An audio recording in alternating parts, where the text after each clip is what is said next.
I've said time to that number. Technology is breaking down barriers. And so in the first 3 months, what I'm looking at is how I can use technology to solve some of our problems.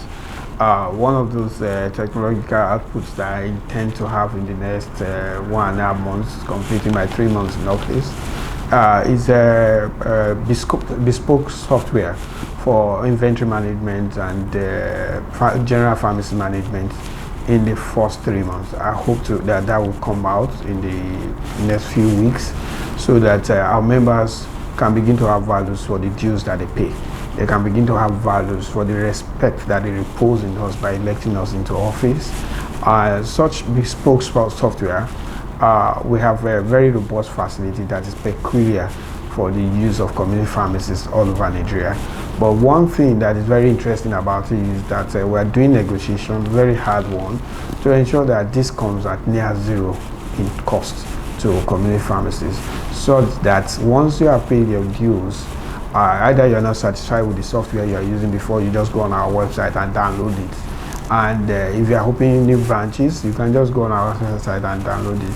These software that sometimes come at the cost of about 150 to 100,000 per individual. So if you are paying annual dues, that is far, far less than that, and we're giving you this kind of value, then we know that every year you will like to pay your annual dues voluntarily. That's one of it. The other thing is about job app. We know that we are producing pharmacists in numbers now, and sometimes it's difficult for people who are looking for jobs to be able to have an interface with those who want to employ them. And so we are using digital device to break that barrier, so that if you have a community pharmacy and they are looking for pharmacists, you just go, click on your state, and then it pops up. Put your job advert there, and once it's approved, it's circulated to all pharmacists who have that mobile app on their phone. And then for pharmacists who are looking for jobs, they can easily see it, even if they intend to replicate from one state to the other. So we are using technology to break that barrier. Those are the very first thing that are uppermost in our minds. And of course, in the last 1 month, within the community pharmacy practice space, we have had webinars. We have had webinars that are always running on 2 legs.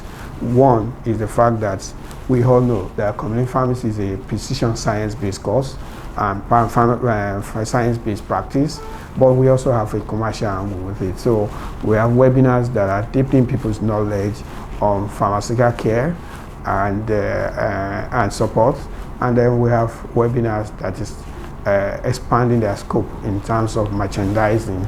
So we have been running that webinar. This is today, as I'm talking to you right now, the 4th module of that webinar is running.